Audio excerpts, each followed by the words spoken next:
Hi, this is Elisa with 60 Days to 60.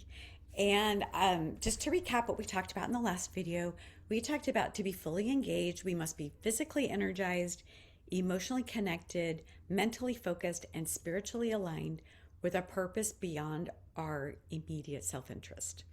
And so today we're going to break that down and we're going to just talk about the spiritual component.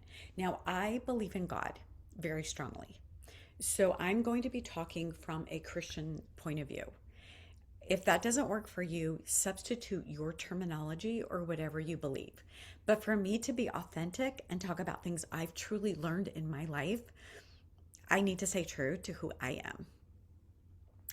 So, on the spirit, so remember we talked about it being a fraction, and you want the positive number on the top to be as big as you can get it, and that negative number on the bottom to be as small as you can get it. Now, negative's always going to creep in, especially the world we live in and the people we're surrounded with, and it's okay. You're just trying to minimize it. Think of like a basketball game where you're playing offense and defense. And yes, you're trying to keep the other team from scoring when possible. You want as many stops as possible, but it's not realistic to stop them every time down the court. And you want to score as many positive points as you can, but also it's not realistic to score every time down the court. So we're just trying to get the positive as big as we can and minimize the negative as much as we can. So, some of the things that come with the positive is having a strong sense of purpose, and being connected to God. Like the stronger your connection to God, the more resilient you'll be, the more you'll be able to pass through hard times, and the more you'll be able to see your true identity. I believe our true identity is as a son or daughter of God. And I believe we come that way from birth and will be that way forever. And when we can really come to peace with that and connect to God as his child, then our sense of purpose, our sense of being really expands. Also, passion. Do you have passion for good things? Also, how connected to the truth are you? And by truth, I don't mean your truth. Like out there, a lot today we say, be true to your truth. No, be true to truth, to God's truth. Be connected to God's truth. Because the bottom line is, some of the hardest things I've gone through in my life, where I've been like, God, can't you just take this away from me? Like, why am I going through this? Have been the things that have shaped me the most and made me the most resilient and made me the strongest. Um, Also, how worthy and deserving do you feel of God's love?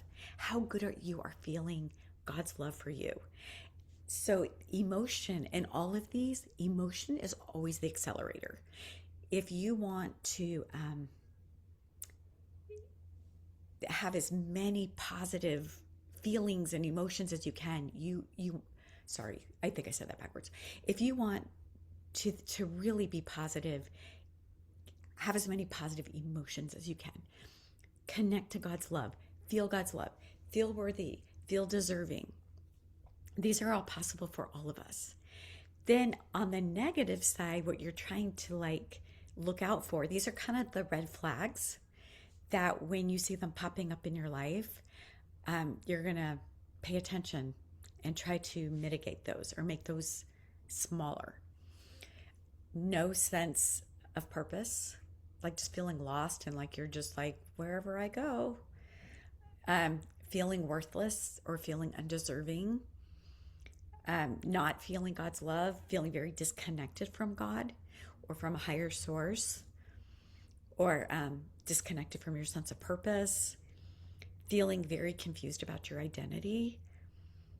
Also, believing false beliefs about yourself, about God, about your relationship to God. All those things affect you spiritually. So, um, so kind of identify ways that you can like really expand the positive and ways that you can really minimize the negative. and come back and we will talk about the emotional side of things. Have a great day.